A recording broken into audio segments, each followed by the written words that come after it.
नमस्कार. जेव्हा जोशी सोसायटीत कोंबडी पाळतात, स्थळ ठाणे, पुणे, मुंबई येथील टिपिकल मध्यमवर्गीय सोसायटी, काळ सध्याचाच. जोशी काका बँकेतून निवृत्त झाले 2 वर्षांपूर्वी. दर वर्षाला फुल बॉडी चेकअप करायचे. होते ठणठणीत, पण डॉक्टरना दाखवून 100 प्रश्न विचारायचे. डॉक्टर म्हणाले, रोज सकाळी 1 अंड खा, जमल्यास कच्चं नाहीतर उकडून, अगदीच यातलं काहीही नाही तर आमलेट. जोशी काका आले घरी. आपल्या जानव्याशी अस्वस्थपणे चाळा करत विचार करू लागले. नात म्हणाली, खा बिंदास. मुलगा, सून, चक्क ही सुद्धा म्हणाली, खा बिंदास्त. जोशी काकाने सुरू केले. संडे हो या मंडे, रोज खाओ अंडे. आणि इथेच गोची झाली. जोशी पडले जोशी. अंडी आणायचा त्यांचा ड्रायव्हर कर कम हर काम्या, म्हणजे ड्रायव्हर कमी आणि इतर कामे जास्त. त्याने सुरुवात केली 30 रुपयाला 6 अंडी. आता वाढत वाढत झाले 50 रुपये. अबोबो, कितीही महागाई. जोशी पडले जोशी, कंजूस नंबर 1. जोशी काकांनी पुन्हा एकदा जानव्याशी चाळा करत विचार केला. मग आठवलं आणि सुचलं, लहानपणी गावाला मांगवाडीत सगळे कोंबड्या पाळत. घरचीच कोंबडी, घरचीच अंडी. Good idea. जोशी काकांनी कुक्कुटपालन करण्याचा केला अभ्यास. सरकारी योजना, अनुदान, असं काय काय. पण ते सगळं हजारो कोंबड्या पाळायला. काकू म्हणायला, तुमच्याने होणार आहे का हे? आधी 1 कोंबडी पाळून दाखवा. जोशी काकांचा स्वाभिमान जागृत झाला. ठरलं म्हणजे ठरलं.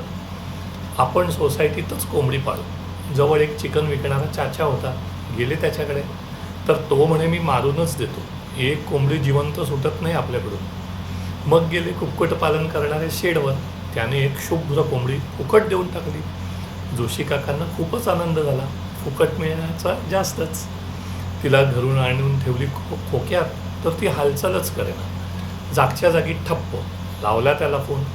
तो म्हणे, अहो खुडूक कोंबडी ती, अशीच असते एका जागी. अमुक वजन झालं की विकून टाकायची. मग कळलं, अंडी हवी तर गावठी कोंबडी हवी पाळायला. पांढरी, लाल, कशीही चालेल, पण गावठी हवी. तिला दाणे टिपायला मोकळ्यावर सोडायला हवी. आता आली का पंचायत? सोसायटीच्या गार्डनमध्ये चाललं असतं का?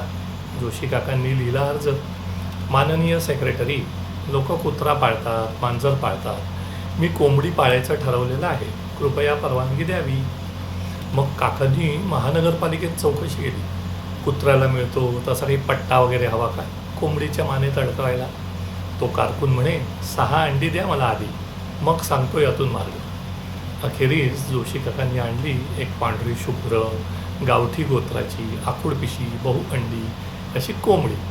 घरी आणली तेव्हा उंबरठ्यावरून त्याच्यावरून 4 तांदळाचे दाणेसुद्धा ओवाळून टाकले काकूंनी. बाल्कनीत तिच्यासाठी खोका, त्यात पिसांची गादी, पाणी प्यायला वाटी, मोठा थाट उडवला काकाने. कोंबडी तर गोंधळात पडे.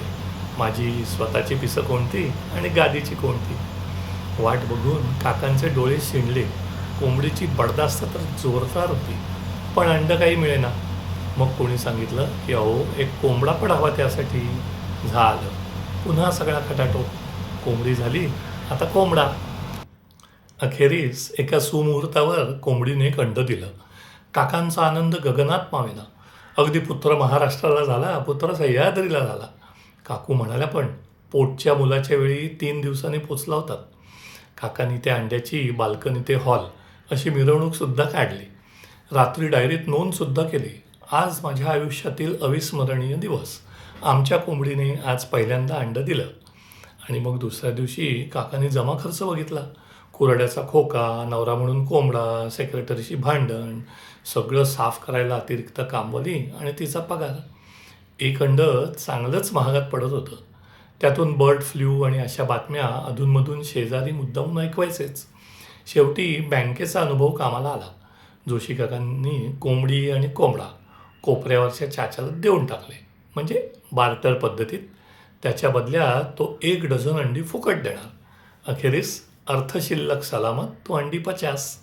आमलेट खाता खाता जोशी काका मजेत गुणगुणू लागले, हा छंद जीवाला लावी पिसे. मिचो, असाच एक बिन कोंबडीचा दिवस 2026. आजचा बोनस. मागे मी एक लघुलेख लिहिला होता, घर कोंबडा नावाचा. त्याला मीनाने 2 चित्र काढून दिली होती बोनस म्हणून. मध्यंतरी तिने प्रगती केली. चित्रकला ते सूक्ष्म शिल्पकला. हाताच्या तळव्याहून लहान लहान शिल्प बोटा एवढी, मन मोठं शिल्प छोटं. मी म्हटलं मीनाला, मला एक कोंबडा आणि एक कोंबडी हवी, लघुलेखाला साजेशी. शुभ्र कोंबडी आणि रंगीत कोंबडा, दोन्ही जन्मले क्लेमधून. शिल्पकार मीना शहा. टीप: उत्सुक, चौकस, विचक्षण, रसिक वगैरे वाचकांसाठी घर कोंबडा या जुन्या लघुलेखाची लिंकही देत आहे. नमस्कार.